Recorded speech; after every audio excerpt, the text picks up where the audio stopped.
Hey y'all, I'm Erica. And I'm Caroline. And today we're bringing you another episode of the pithy chronicle, History with a Bite. Better than a soap opera. Spicier than a ghost pepper. Sexier, if possible, than Bridgerton. Our historical retellings are guaranteed to entertain. We're here to prove that history is just another reality show, except unscripted. So let's open up the book and jump in. In the time it takes you to drive to work, we promise to fascinate, surprise, and enlighten you. All you have to do is listen. Are you hungry yet?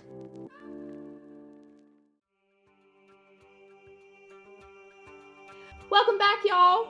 We can't wait to bring you part 2 of Suleiman and Hürrem, the love story. Or, as I like to call it, Suleiman and Hürrem for better and for worse. Happily ever after! You said this would be my happily ever after episode. And it is, for that one person who survives the madness and makes it out unscathed. But anyway, I don't want to spoil the ending. Never would you want to do that. Come on, Erica. It wouldn't be true love if it didn't have a steep price. Now, where were we? Hürrem's life was about to change. No more sex for this lady. Playtime is over. Right. After Mehmed's birth, Hürrem would have expected her life to change. She should now turn all her attention to her son, whom she was to shepherd through life in hopes he would one day become Sultan. Even if she had developed feelings for Suleiman, she must rein them in. Her life as a sexual partner was over. But this didn't end her contact with Suleiman. As a new mom, the Sultan would now visit her rather than issue a summons. She also received some stunning jewels. Now, the jewels would have to be a perk for me, I gotta say. Yeah, absolutely a perk. And actually, Suleiman was an accomplished goldsmith. Every sultan was encouraged to cultivate a manual skill, and very fortunately for the women of his harem, Suleiman was skilled with precious metals and sparkling stones. For the rest of their lives, he would lavish Hürrem in jewelry that he personally made for her. Now that is living the dream. I hope my husband is listening. Knock, knock, knock.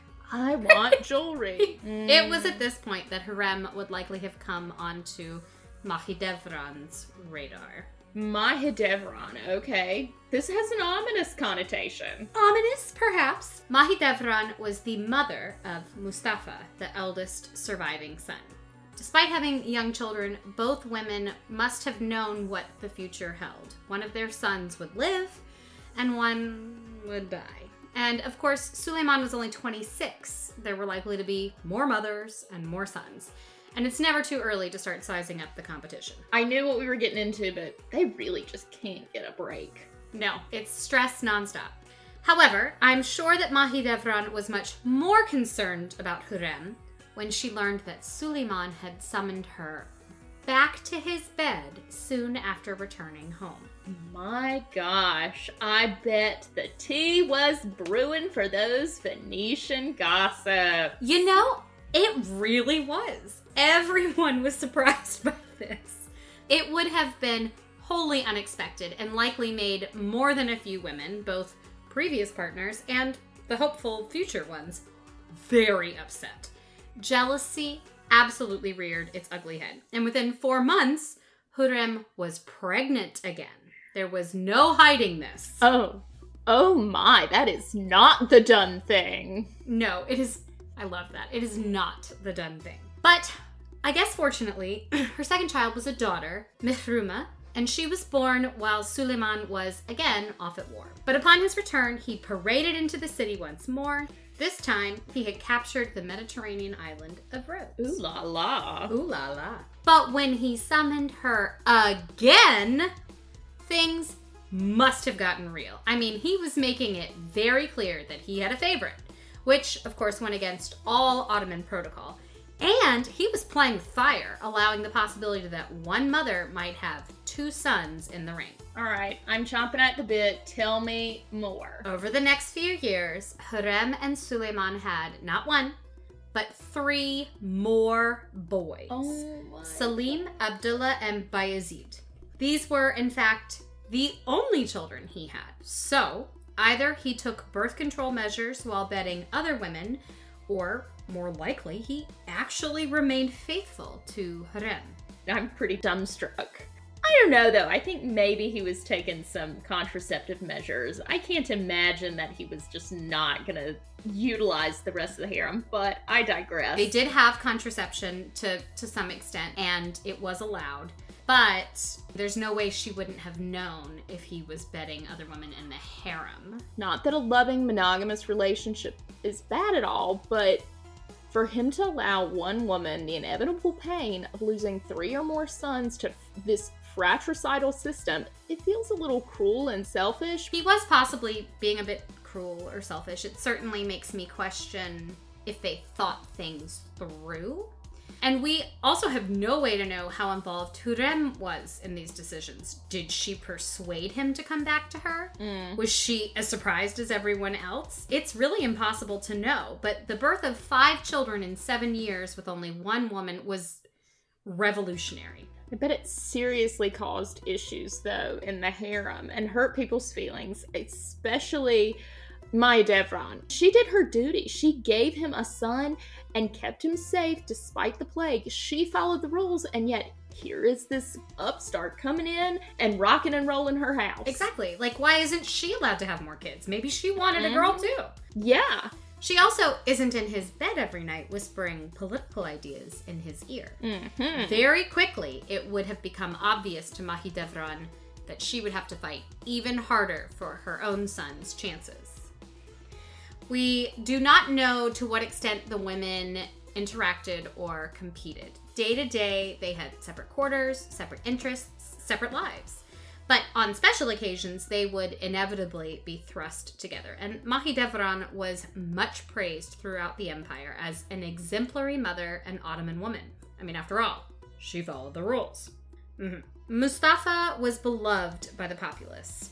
And that was not necessarily the case for Hürrem and her children. While she was obviously loved most by the Sultan, his people were confused. There were rumors of witchcraft and love potions. I mean, so many were desperate to explain away his almost European choices. So one was the people's princess and the other was a conniving temptress. Well, that's familiar.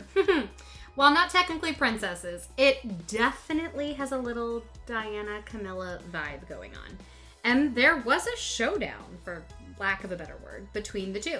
Sometime during the 1520s, Mahidevran scratched Hürrem's face, pulled out her hair, tore her clothing, and screamed at her, "You traitor, sold meat. You want to compete with me?" Oh my god, nothing has changed. Nothing has changed. That is, yes. We don't know what sparked the fire within Mahidevran, but holy hell, it was a fire. It was a flame. Yes, exactly. So we do know it didn't end well for her. When Suleiman summoned Hürrem to his bed that night, she replied that she would not come. She said she was unworthy and just sold meat. Oh my, that fox is coming out. Right? So cunning. I mean, you see it now. It's very cunning. So obviously this piqued his interest. He was like, what's this all about? So he demanded that she come and was horrified by her wounds and scarred appearance. Okay, you're making that seem very severe. Was it actually permanent? I've read a few different things. I don't think they were permanent, but they were significant. I read some reports that said she had a bald spot from where a huge chunk of hair was pulled out from the roots. And her face was absolutely bloodied and scratched and probably quite swollen. Oh my god. So in the moment, the day of, or maybe the day after, it would have looked bad. Oh, I can't imagine this went over well with the Sultan. Oh, no. Suleiman was incredibly angry. And you know what I don't want to do is anger a sultan. Oh, no. Who literally owns me. No, thank you. He summoned Mahidevran, who refused to apologize. Oh my. I know. I was like, wait, what now? She admitted her actions, good for her, but claimed that they were deserved. So again, we don't know what happened between them, but clearly there was a spark that lit this flame. Mm-hmm. This obviously, though, did not satisfy Suleiman. He told her in no uncertain terms that he no longer wanted her, and his only love, his only desire, was Hürrem. Brutal. Oh my gosh. Brutal. It is a huge metaphorical slap in the face. Like, there might have even been a real slap for all we know. There may have been. It must have been incredibly painful to be the concubine before the concubine who redefines the future and is chosen as a forever partner and eventually actually made a wife. Yeah, that hurts, man. That hurts. Like, no wonder she beat the snot out of her, you know? Yeah, I mean, obviously, we do not condone violence on this podcast. But yes, from this moment on, the women were pretty much continually pitted against each other till the bitter end. From this moment on? Well, there was precedent that these women lived with this Damocles sword at all times. You know, they knew this was going to be the future. But sometimes they were able to have relationships and friendships. And I think up until this point, we at least don't have any evidence that the two of them were outright feuding. But okay. Unfortunately, the empire took sides. The popular view of Hürrem, apart from Suleiman's, was as a ruthless, conniving woman determined to eliminate all her son's rivals. Or just that one, to be fair. There was only one. Yeah. Many claimed that she went so far as to banish Mahidevran and Mustafa to the province of Manisa. But, and this is a very big but, that is absolutely not true. She may have poisoned Suleiman against Mahidevran, but he really, truly cared for Mustafa. And the mother and son were most definitely not banished. They were sent to Manisa when Mustafa turned 12 to begin his apprenticeship as governor of the province, just as Suleiman himself had done. That said, there is evidence that Hürrem was of a jealous nature. In 1526, Suleiman and his mother were each gifted a beautiful Russian maiden by a provincial governor. Gifted. How delicate of a term. It's just wrong. But I'm honestly not sure what's worse, to be gifted to the Sultan or to be sent back, because that's what happened. Hürrem, upon seeing them, flung herself to the floor weeping. Our trusty Venetian ambassador notes that she was inconsolable and distraught, claiming, quote, she would have perished from sorrow if these maids, or even one of them, had remained in the palace. But rather than tell her to buck up, both Suleiman and his mother, the valide Sultan, quickly tried to appease her and sent their quote-unquote gifts away. Okay, that's weird. Why would the mother, the top dog in the harem, be cool or even sympathetic to Hürrem? It sounds like the power dynamic is shifting here. I would say that happy wife, happy life is becoming much more of the norm in Suleiman's life. But I don't know, and I didn't read anything to explain that. I mean, it could just be that she was a loving, caring person who saw her son's devotion and wanted to make him happy. For all we know, Hürrem and her mother-in-law, or some concubine version thereof, might have been best buds. But no matter the reason, the valide Sultan's approval and support would have made Hürrem unstoppable within the hierarchy of the harem. As you said, power dynamics at play. And remember, there was no roadmap for these two. Suleiman was paving his own path. Never before had an Ottoman Sultan chosen one woman as a partner. And since we do not have intimate knowledge of their pillow talk, we really don't know how it evolved. But we do know that together they did have one more son, Cihangir. Born with a deformed shoulder, he is often described as a hunchback, and as such, he really would not have been eligible to rule. And while sad in some ways, it was also kind of a blessing in others. Cihangir was often considered the favorite child of the couple. Both doted on him, both worried about him, because he underwent several operations at a time when any operation was a gamble, and both really enjoyed his company. He was a frequent companion. For Suleiman in particular, it must have been incredibly freeing to have a son who was not direct competition and would never stab you in the back. Wow.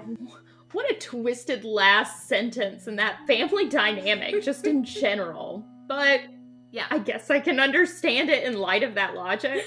It's definitely a twisted dynamic. It is said that Cihangir once asked his father about his fate, perhaps believing that his deformity would allow him to escape the princely fratricide.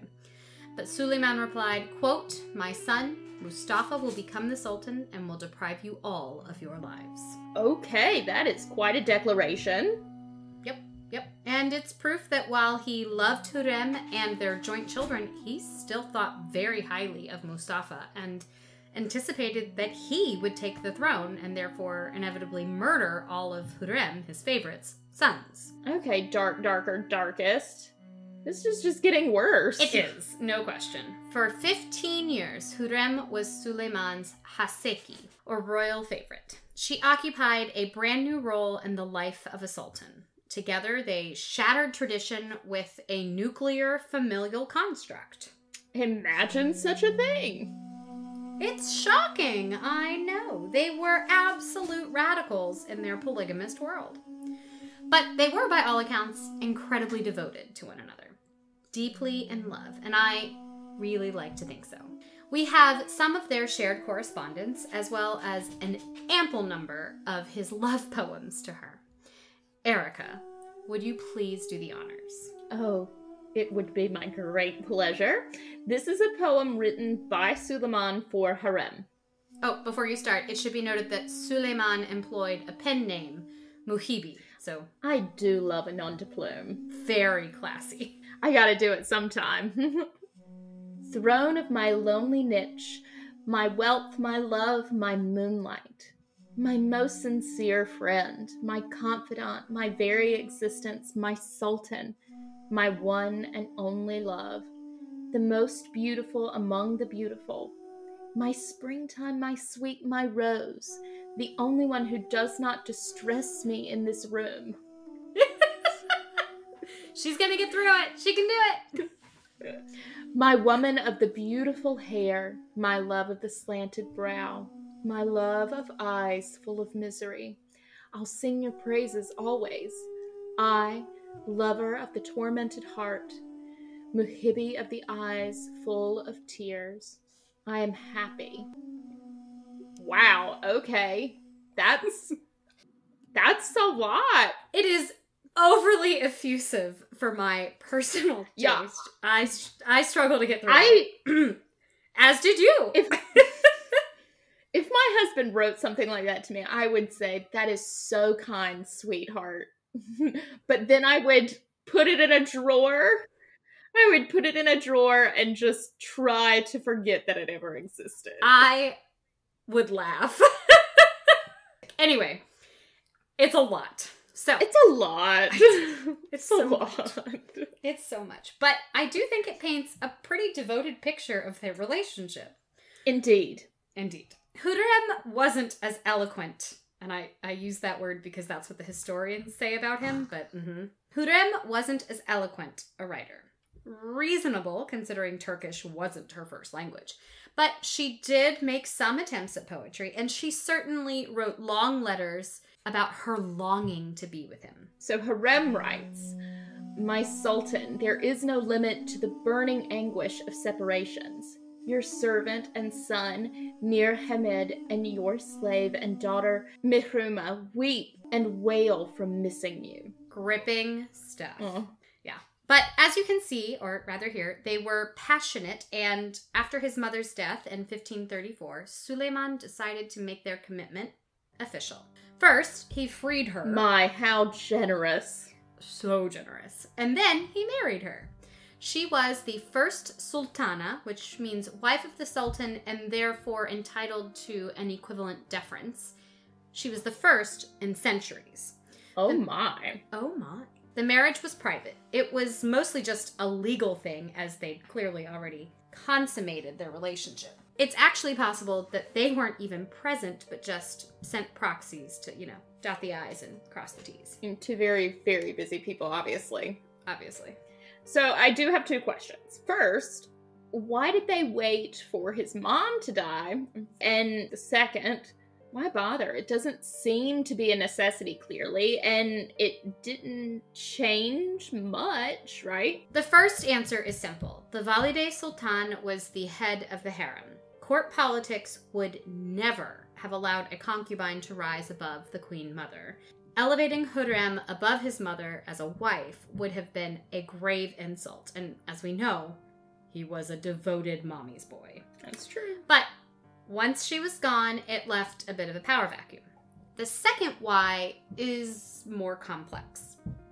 I mean, it could have just been sentimentality. As we said, she was from a more European background. It could be that they had discussed it and he wanted to give her that traditional family life.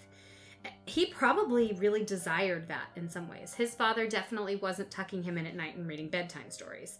So I think there's an argument to be made that he was desperate for a solid, permanent, trusting relationship.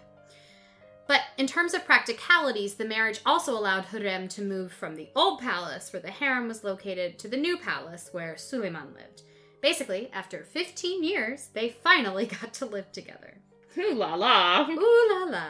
I mean, and when you move in together, like, it does create a new dynamic. Oh, yes. Yes. You all of a sudden realize that the way he cuts his toenails is just awful. Oh, or you have to see him cut his toenails. The marriage also opened doors for Hürrem. Concubine mothers were limited in their relationships with the outside world. There was some precedent for charitable donations, but nothing of political involvement. However, Hürrem forged a new path. She transformed the imperial harem into an institution of powerful political influence. No longer did women read and learn, but keep silent. And the future generations of royal women would continue to follow in her footsteps. All right, I do love this because clearly the concubine mothers were intelligent and capable, but kept behind their masters and or their sons, which is equally and possibly even more frustrating. Soapbox, here we are. Yes. But now she can stand proudly and be confident in her own opinions and worth. Makes life a little bit more bearable, especially when it doesn't seem like it was very bearable before. Yeah, it just feels like her entire existence was doomed. Mm-hmm. You know, doomed if you do, doomed if you don't, doomed. Mm-hmm. But Hürrem was excited about these new opportunities, and I do think she had her own little soapbox, so to speak, and she took great pains to build her reputation. She was basically starting from scratch, and of course, she was handicapped by the fact that she could not be a public figure in the same way that men could.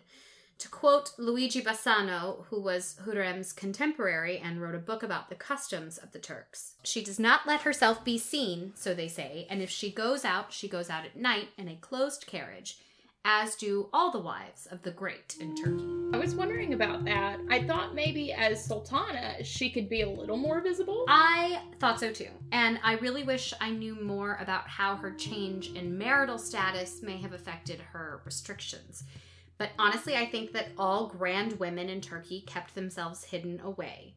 It was almost a marker of a noble woman, a woman of wealth. They could literally pay others to go perform menial tasks, including, I guess, signing wedding documents. If I was a grand lady, I sure as heck would send somebody to go do my shopping. Not having to go to the grocery store, give it to me.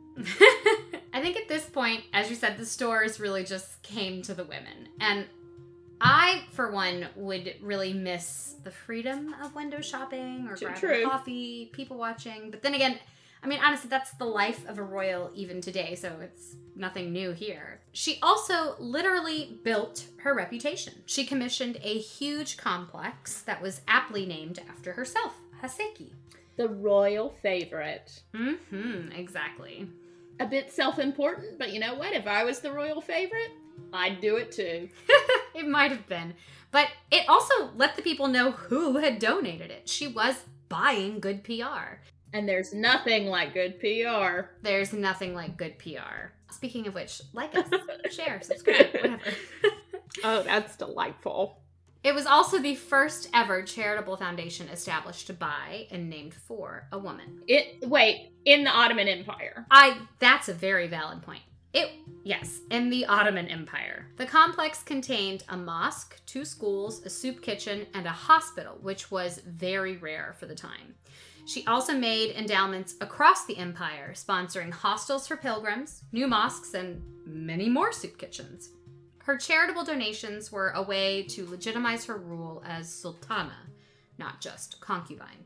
And while she personally didn't travel much, I mean, after all, she had lots of young kids at home, and even her elder sons had not yet left for their governorships across the empire. Well, and she was noble. People were coming to her. She ensured that her charitable giving was seen throughout the Ottoman Empire, as well as establishing institutions in the holy cities of Mecca, Medina, and Jerusalem. So she's really rocking this Renaissance woman vibe. She's a woman of her time, and I love it. Even though we don't necessarily always associate the Ottomans with a humanistic movement, she is taking some of those principles and making it her own. I think so too. She was becoming a well-known patron. I hate to continue to compare, but European queens would often give endowments and have charitable organizations as a way to show the people that they cared. Exactly. The other important thing here is that it was a doctrine of the Muslim religion that charity was an essential aspect. Oh, okay. And so she was also presenting herself as a faithful Muslim. Right. Because, of course, she was a convert. Maybe the people did question her fervor. Well, it's also clear that that tension with Mahidevran, the populace was more on her side rather than Hürrem, so this probably was like cleaning up a little bit. Absolutely. She was just trying to get everybody on the Hürrem train. And that's fair. Okay, so a bit off topic, and I apologize, but why weren't her sons given governorships? I know that you said Mustafa left for his around age 12. He did, and you're not off topic at all. Hürrem was trying to carve out a new role for herself as sultana, but this brought up a lot of obstacles. First and foremost were her sons. Previously, the mother of each son went with him to his governorship and acted as a mentor and a guide, as well as a protector. Mahidevran, for instance, accompanied Mustafa to Manisa. And I can tell you that I don't foresee that she wants to leave Suleiman's side. Doesn't want to leave Suleiman's side, and she's got 4 sons! Like, how do you cut yourself in 4 parts? You don't. You don't. So, Hürrem couldn't possibly accompany them all. Would she go with the firstborn? Would she stay behind to rear the younger ones? And of course, as you asked, would she leave Suleiman? And they didn't have an answer. So they just waited. At 19, Mehmed was still living at home, which was very unusual. And eventually decisions had to be made. So their first action was, of course, to marry off their daughter, Mihruma. Easy peasy. Easy peasy, and doesn't require any big decisions. Mm-hmm. Although I'm sure Mihruma would have disagreed about a big decision. Indeed. It was not a love match, but Suleiman and Hürrem chose a strong political force who, most importantly, lived in Istanbul and would not remove Mihruma from her home. She was very close to her parents her entire lives, and it was clear that that was essential for her and for them. His name was Rustem, and he was twice Mihruma's age, of Croatian origin, and a successful statesman. In preparation for the marriage, he was appointed 3rd vizier, and he would only continue to rise. Okay. After the wedding, there were no more excuses to be had. Mehmed was now 21, and he was sent to Manisa, which meant that Mustafa was moved from Manisa to Amasya. And Selim, who was 19, was sent to Karaman at Konya, which was often considered to be the most prestigious of the 3 posts, but all 3 princes were given really good placements in historically distinguished cities that were equidistant from the capital, so that should Suleiman die, they could all rush back. And kill each other. Exactly.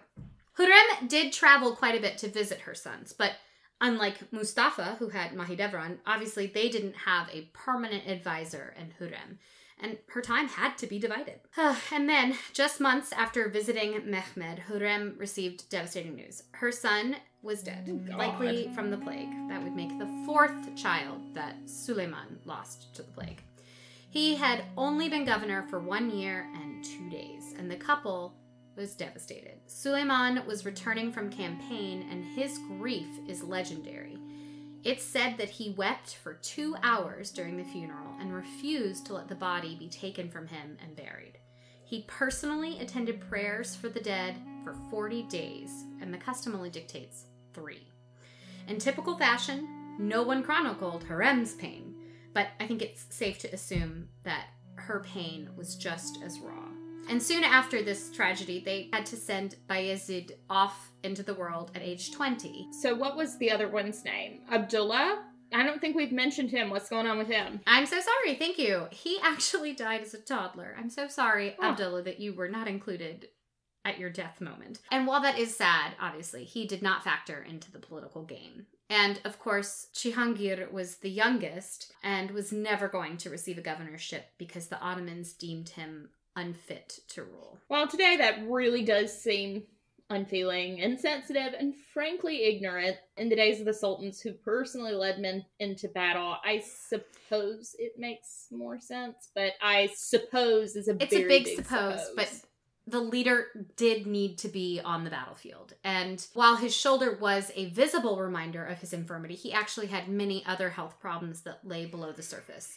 So I think everyone, really including himself, knew that he would not be able to rule and likely would not continue to live a normal life. So all the contenders are now in play.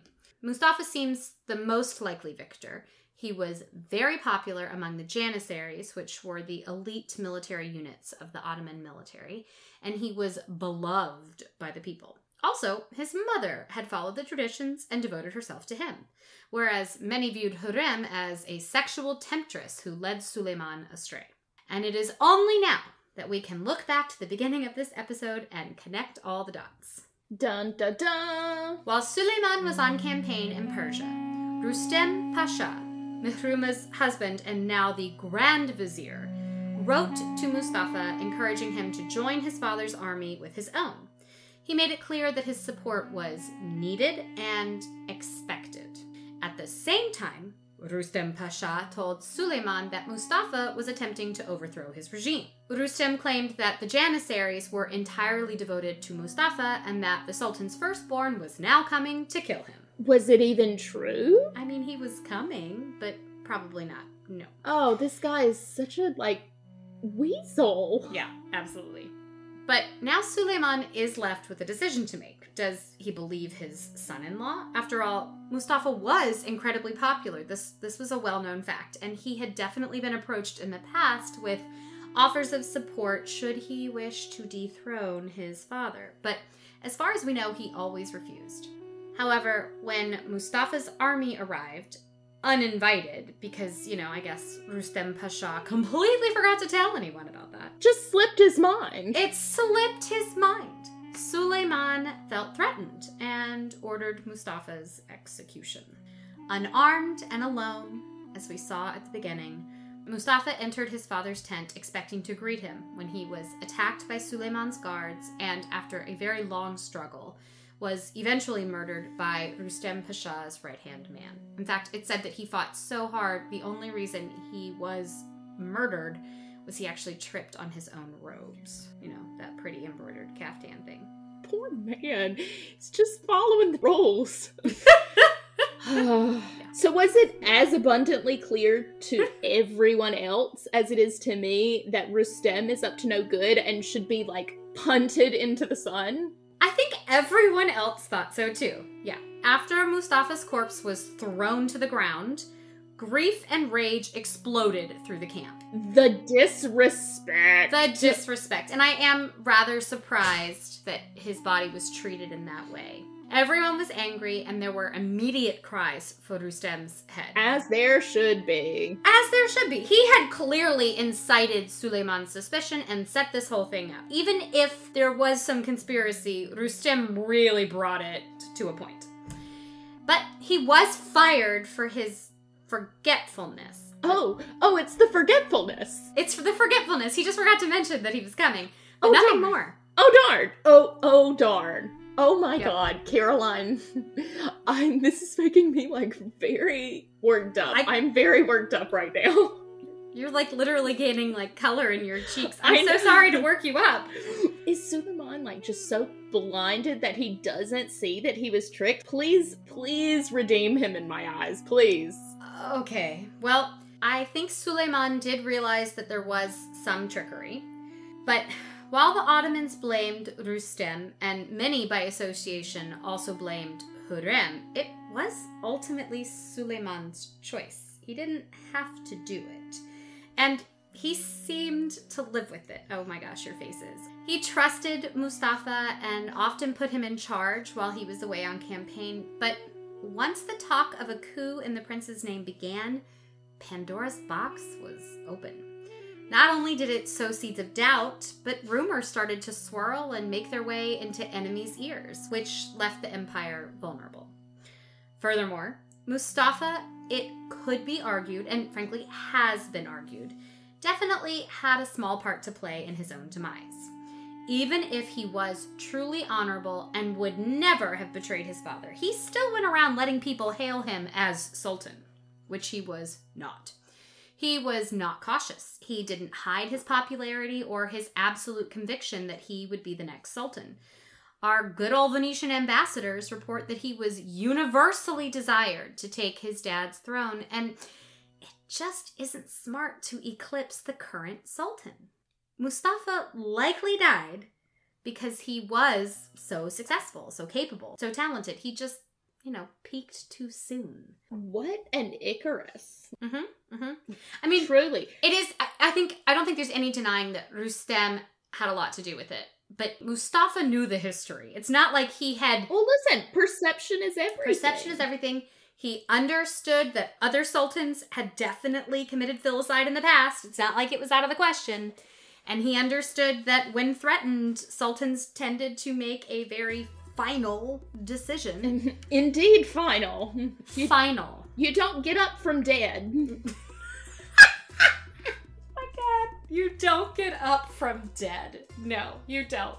That's it. You don't get up from dead. This is what I'm here for. That's amazing. Segueing back in, I bet Hürrem was happy, or at least relieved, maybe? Yeah, she had to be relieved. Mustafa had been so popular and very clearly the first choice. She must have been fearful for Selim and Bayezid. And while Rustem is most commonly blamed, there are certainly scholars, both her contemporaries and ours, who find Hürrem guilty of intrigue and intent. I see the eye roll, I do.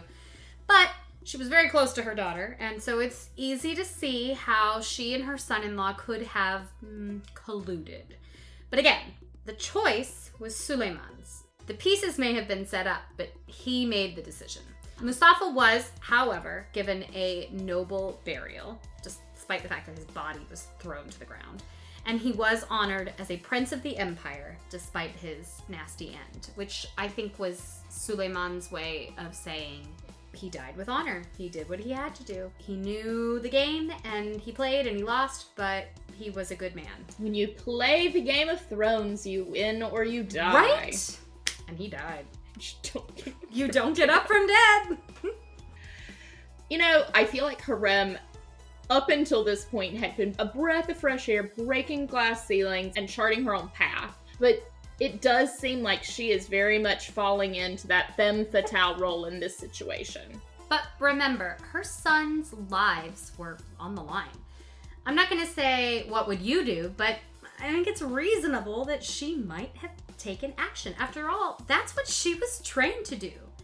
Ishahzade's mother was first and foremost his protector and his advocate. I'm almost scared to ask, but I gotta know.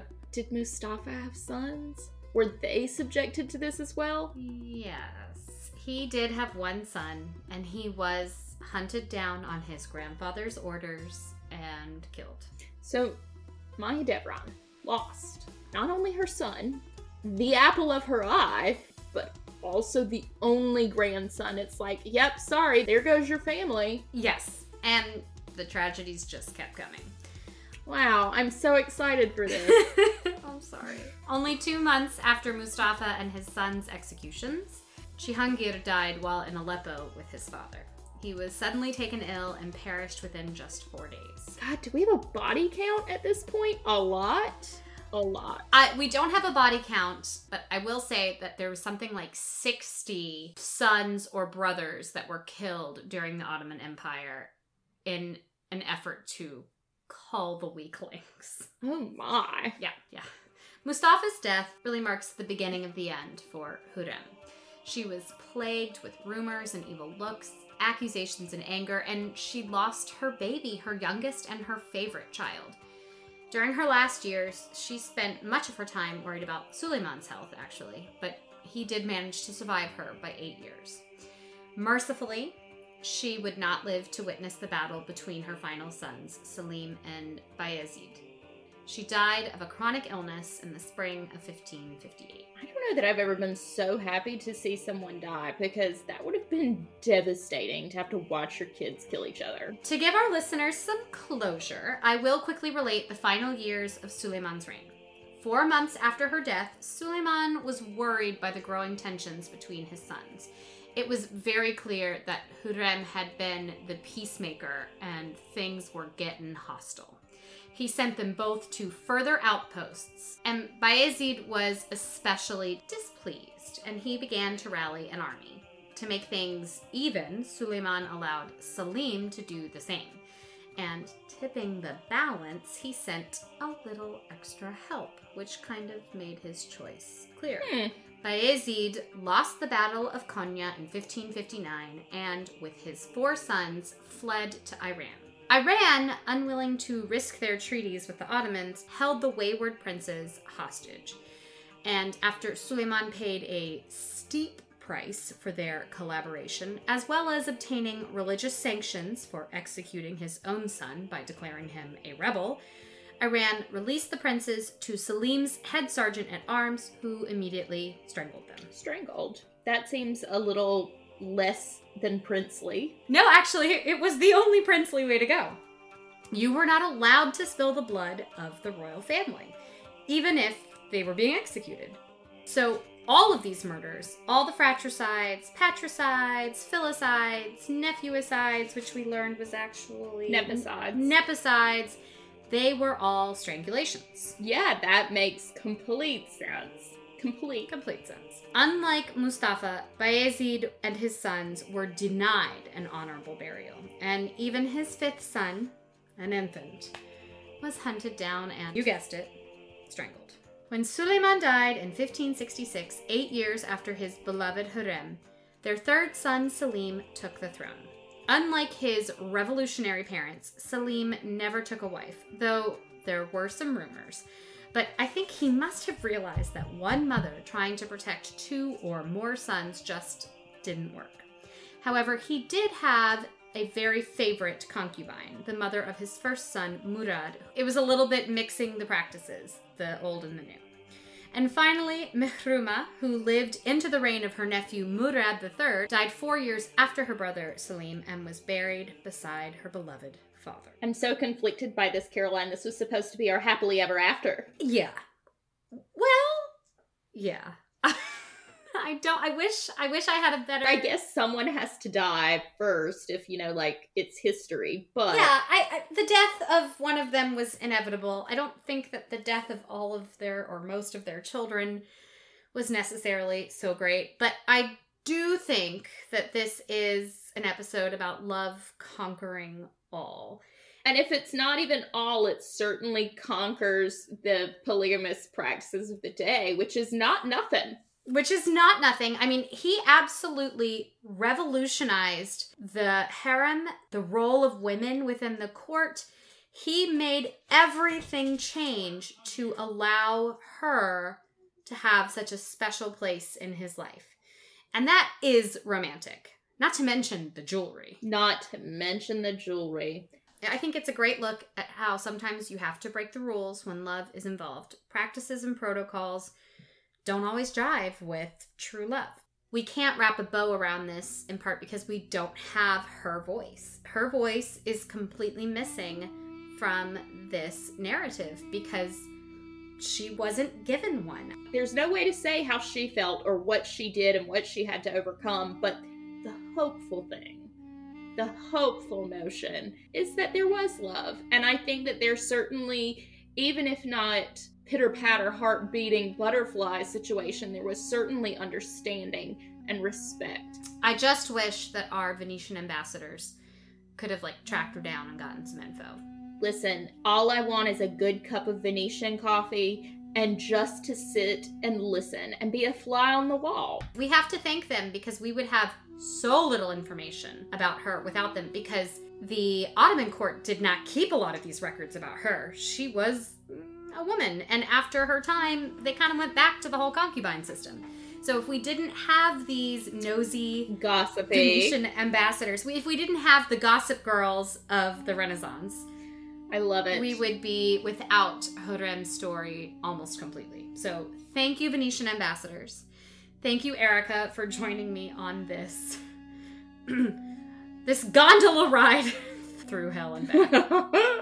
This gondola ride through Venetian tabloids? Yes, please, anytime. And with that, I'm Caroline. And I'm Erica. And we are Pithily Yours. This episode is brought to you by the Pithy Chronicle, LLC. The Pithy Chronicle is intended for education, entertainment, and non-commercial purposes. Any views or opinions expressed in this podcast are personal and do not represent those of people, institutions, or organizations that the owner may or may not be associated with in a professional or personal capacity. While we offer lots of sarcasm, this podcast does not offer any advice or services. Listening to this podcast may induce fits of laughter, unexpected distraction, or uncontrollable rage at the subjects, hopefully not at us. We hope you learned something today. If not, so sorry. Please be advised we are not experts in the following fields: medical, legal, financial, technological, thermonuclear engineering, submarine warfare, neuroscience, or cat husbandry. Thanks for listening to our little disclaimer. Just covering our history-loving asses. Bye!